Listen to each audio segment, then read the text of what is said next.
Casey's Audio Vault. Ian Thornley. October 29th, 2008. Check. Burn center. I'm on fire. It's nice that we can laugh about it. Yeah.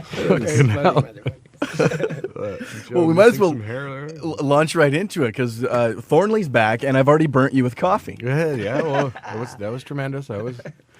It woke me up. And sometimes you drink it, sometimes you pour it in your arm and watch the arm hair curl. It's a whole thing. It's looking a little red. You should still be able to play tonight, though. Yeah, I'll be fine. Yeah? It's no biggie. Well, tonight, Lenny Kravitz must be very nice. You're just joining the tour now, Yep. taking over for Sloan? Yeah, I guess so. They'd done the Eastern run, and then there was a lot of sort of back and forth about whether or not we'd be able to do it. We were on it, and then we weren't. And then we weren't able to do it, and then we were able to do it. So then it finally just kind of came together like a week ago, and we were like, absolutely, this is going to be killer. Still haven't met Leonard. Like, we haven't met anybody from, like, we literally just rolled in and dumped the bus, and, they're setting up down there now, so.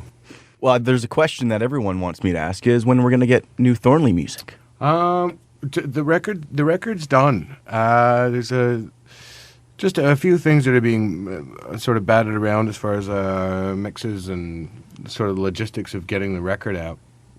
But for the most part, we've done all that we can do to get it out. And we did that 2.5 years ago. So it's just one of those, you have to play the game. I know you're not supposed to anymore because everybody wants to be indie, but I don't know how to turn on a computer, much less run a label. So we rely on, a bunch of different people to do a bunch of different things, and they all have to be aligned and on the same page as to what we're doing and when we're doing it and how we're doing it. So, there's a lot of logistical bullshit that goes into just getting a record out. So it is done, and it's awesome, and we're all really pumped and proud of it. So, and it should be out in January. Nice. That's the latest. That's what I've heard, and that's what I choose to believe. I'll get behind that one. Right. Because I've been saying, like, in the spring, I said, it's going to be out in the fall. And the year before that, I was like, it's out in the spring. So, but this one, I do believe that it's going to come out in January. And so these songs would have been written 2 years ago now? Yeah. Some of them popped up. I do a lot of writing by myself. So like I was saying to you before, there's a pretty eclectic mix of music on the record because there's a lot of the sort of heavier, more aggressive kind of stuff that we like to do, and then there's a lot of the more introspective, acoustic-tinged vibe that I've always done, even back in the big rec days. So I when I'm writing, I always have that. So that's one of those that the sort of tap is always on as far as the music thing goes. So some of them would have come out right as we recorded them, and some of them had been kicking around, like I said, for like 2.5 years or so.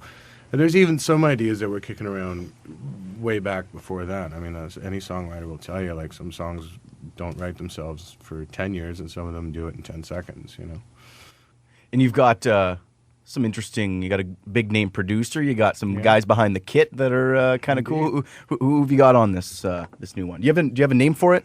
We're calling it Tiny Pictures, yeah.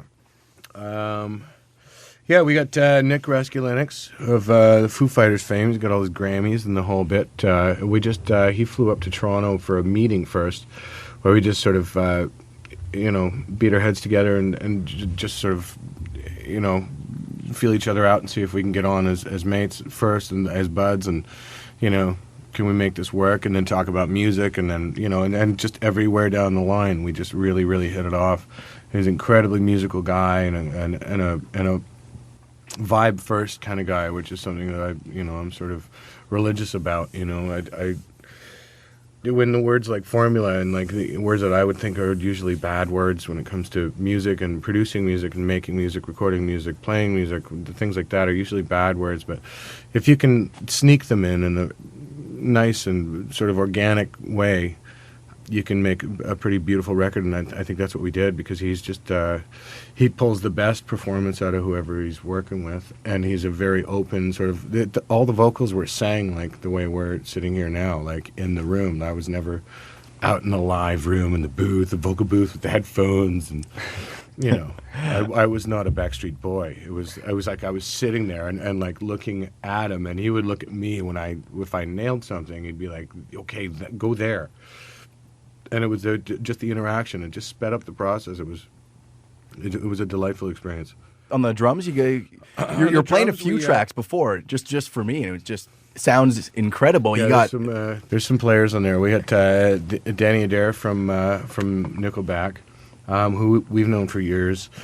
I think Nick wanted to go for that kind of drumming, and there were a few names being tossed around because we knew Eric Paul is our drummer, who's an unbelievable, fantastic drummer. It would have been just for the style that Nick wanted. It would have taken just like maybe another, however long it would have been. Which we obviously didn't want any more time. We have a pretty tight budget. So everybody sort of respectfully said, "All right, well, let's try this and let's try that." And there was a few names being thrown around. And I was like, "Well, what about Danny?" Of course, it was just a phone call away because we've known him for years, and then the Nickelback boys have been buds of ours for many, many moons. And then we cut one song in Nashville where we got Steve Gorman from the Black Crowes to play drums, and that was another thing. I guess Nick, I guess once you win a Grammy, it's just anyone's a phone call away. It's like, you're a Grammy award-winning Nick. Can I talk to? I think I can get anyone on the phone.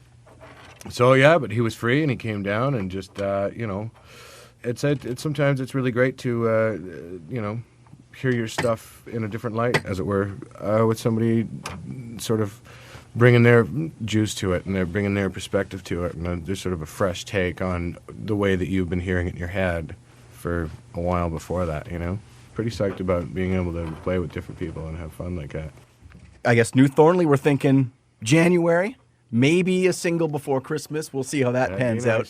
It would be nice, because I know we get a lot of phone calls here at Power. It's been done for a couple of years, just so you know. Yeah. Not my fault. Every time I go to a radio station, somebody pours hot coffee on it. Well, Thornley's tonight with Lenny Kravitz at the MTS Center. Tickets at Ticketmaster. Thank you very much, guys, for coming in. Thanks for having us, man. brother. All the interviews you want on iTunes and at Power97.com. Casey's Audio Vault. Casey Norman is Power 97's music director and can be heard every weekday from 2 till 6 in Winnipeg, Manitoba, Canada. Power 97 is Winnipeg's best rock.